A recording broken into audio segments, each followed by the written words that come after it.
For over 70 years, WCS has been underwater studying and protecting coral reefs. Across 27 countries and all 5 oceans, we've seen firsthand the threats facing the world's reefs. Climate change, overfishing, pollution, and unsustainable development have left our oceans at a crossroads. What happens next is up to all of us. We have an opportunity to create a better future for coral reefs. Hello, I'm Simon Cripps, the Executive Director of Marine Conservation for the Wildlife Conservation Society, WCS. In January of this year, WCS were invited to submit a concept note covering the development of a sustainable funding pipeline for the conservation of coral reefs in Kenya and Tanzania's transboundary conservation area. WCS's teams in the Western Indian Ocean region, Conservation Finance and the Global Marine partnered to provide the local, financial and ecological experience required to run such a multidisciplinary initiative.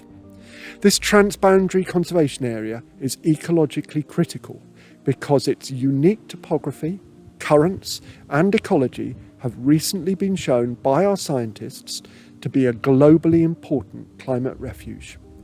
It is one of those areas where, with effective, appropriate management and a reduction in stress caused by a range of threats, we can protect the coral reefs through a climate of rising temperature.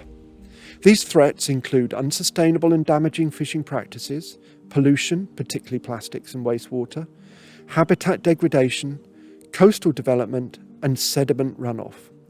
WCS were then delighted to be offered the role of convening agent for this hugely important initiative. We are partnering with Okavango Capital Partners, Conservation Capital and a range of local and specialist actors in the field of conservation finance. Our vision, shared by the GFCR, is to use financial incentives and blended finance, including concessionary loans, loan guarantees, debt financing and equity-driven impact investment to unlock new capital to protect key coral reefs, either directly through reducing impacts or indirectly by funding conservation activities. These projects will need to have equitable outcomes for local communities and measurable benefits for coral reef ecosystems.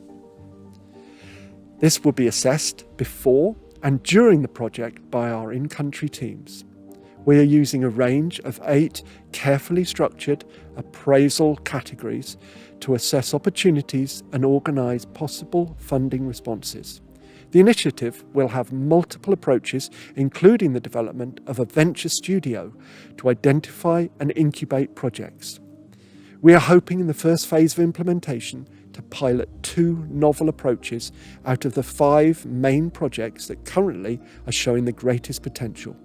Amongst these are a sustainable financing facility to innovate new projects and approaches, community plastic recycling in the Mombasa MPA area, empowering small-scale fishers, blue carbon in Kenya and Tanzania to protect and restore mangroves and seagrass, a marine aquarium at a major public beach.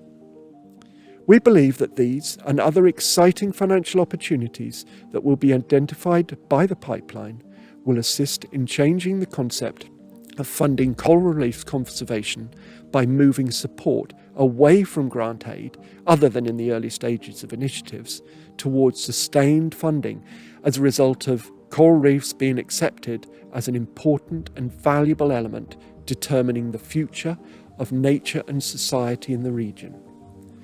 With that, I hand you back to Dr. Nwira Mathiga, who runs our Kenya Marine Programme. We're working toward a vision, a world where vibrant coral reefs teem with biodiversity, fortify shorelines against climate change, and remain a foundation for the communities and the species that rely on them. Join us